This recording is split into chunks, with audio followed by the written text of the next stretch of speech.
Estudo 23. Provas voluntárias. O verdadeiro cilício.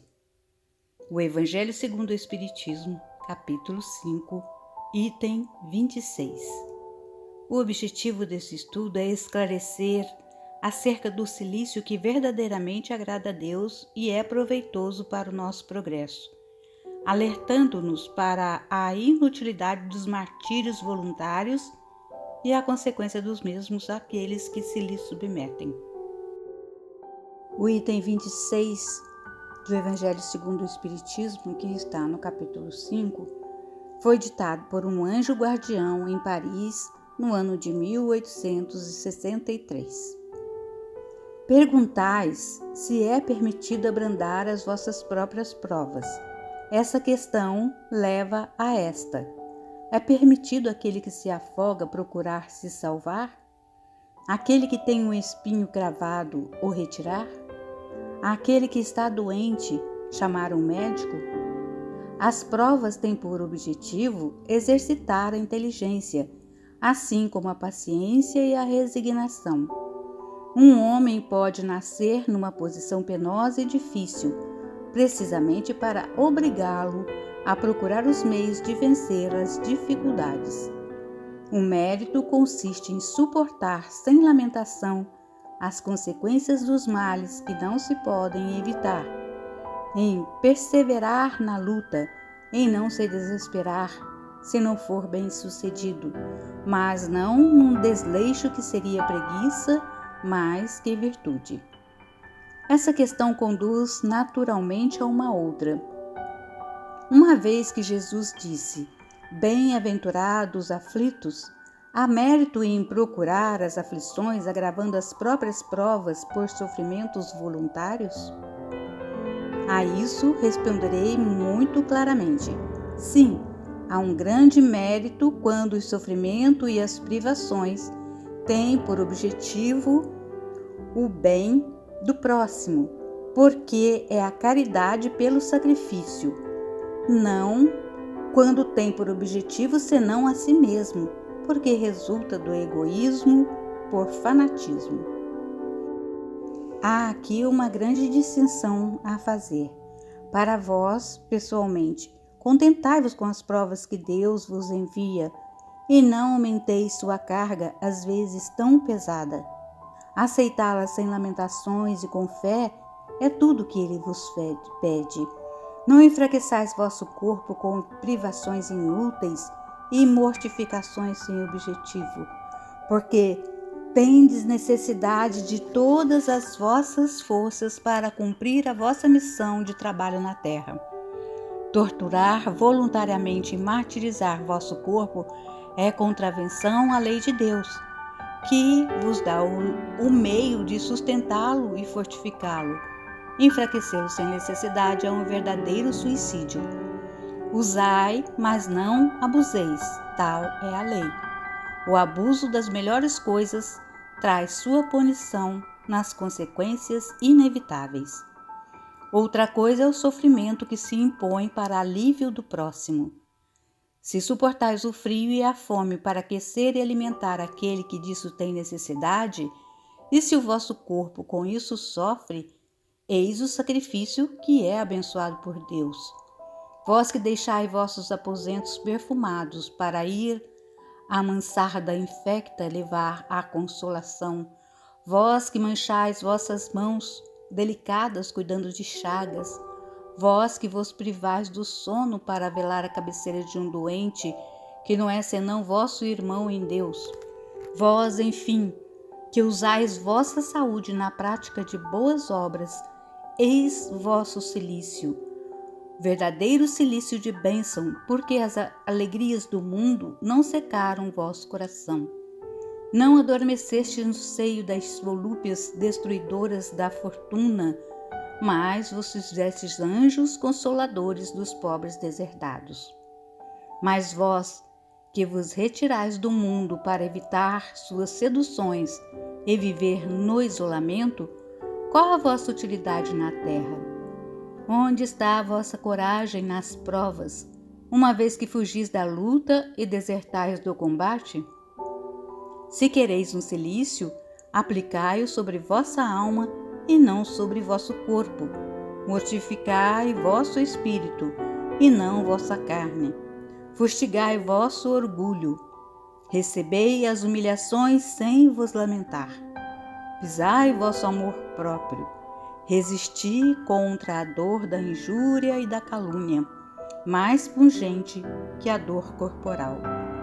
Eis o verdadeiro cilício, cujas feridas vos serão contadas, porque elas atestarão vossa coragem e vossa submissão à vontade de Deus. Após a leitura desse item 26, vamos às reflexões. Sofrer nem sempre significa pagar dívidas. Só o sofrimento resignado na prática do bem nos quita os débitos perante as leis da vida. Sofrimento com revolta só agrava a nossa evolução evolutiva, assim como o sofrimento desnecessário.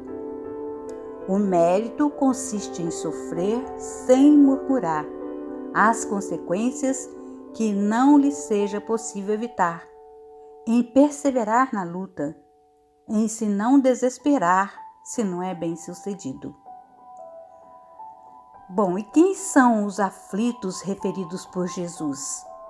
São os aflitos humildes, arrependidos, porém decididos a se regenerar pela reforma íntima e pelo trabalho no campo do amor e da caridade.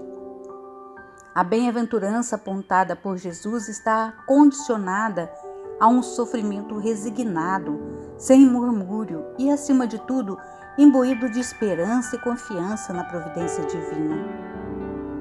Então, haverá mérito em procurar as aflições que lhe agravem as provas por meio de sofrimentos voluntários? Sim, há grande mérito quando os sofrimentos e as privações objetivam o bem do próximo, porquanto é a caridade pelo sacrifício.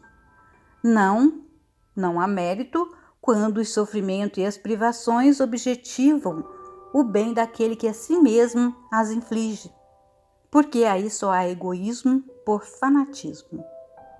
Abençoa, pois, o teu corpo e ampara-lhe as energias para que ele te abençoe e te ampare no desempenho de tua própria missão.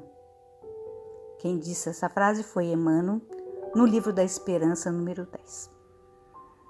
O que dizer, então, dos que se submetem à tortura física para se salvar? Então, ao contrário do que essas pessoas imaginam, elas retardam sua caminhada em busca da salvação. Nosso corpo pertence a Deus, que nos concede como instrumento de trabalho para o nosso progresso. Maltratá-lo simplesmente é rejeitar esse precioso auxílio divino. Diz Emmanuel: és um espírito eterno em serviço temporário no mundo. O corpo é teu refúgio e teu bastão, teu vaso e tua veste, tua pena e teu buril, tua harpa e tua enxada.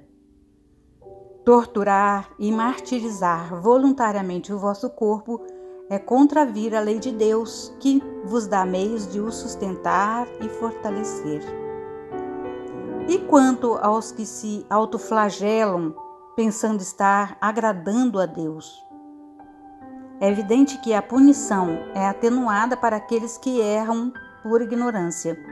Entretanto, nunca estará a pessoa isenta totalmente da culpa, porquanto as verdades divinas estão ao alcance de toda a criatura, bastando sua iniciativa em assimilá-las. Essa prática já não é tão comum em nossos dias e tende a ser banida totalmente do comportamento humano, dando lugar ao sacrifício que verdadeiramente agrada a Deus, aquele que se faz visando unicamente a promoção do semelhante. Isolar-se do mundo para não pecar é proveitoso? Não, o isolamento nos afasta do nosso semelhante, e é através do contato com este que ajudamos e somos ajudados. Fugir de trabalhar e sofrer no mundo a título de resguardar a virtude é abraçar o egoísmo mascarado de santidade, diz Emmanuel. Afinal, em que consiste o verdadeiro cilício? Consiste no sacrifício que fazemos, objetivando nossa melhoria espiritual, mortificando o nosso espírito e não o nosso corpo, combatendo o nosso orgulho, recebendo as humilhações sem murmurar, flagiciando o nosso amor próprio, sendo duros contra a injúria e a calúnia.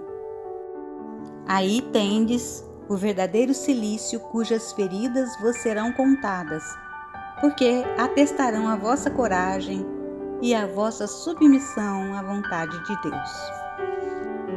Então chegamos à conclusão de que nossas provas visam unicamente ao nosso aperfeiçoamento e não ao nosso sofrimento. As provas voluntárias só têm o seu valor para o nosso progresso quando procuradas em benefício do próximo. O verdadeiro cilício consiste nos flagelos e martírios a que submetemos o nosso espírito e não o nosso corpo, para combater o orgulho e demais mazelas que nos impedem a evolução. Muita paz a todos nós. Que Jesus nos abençoe, hoje e sempre.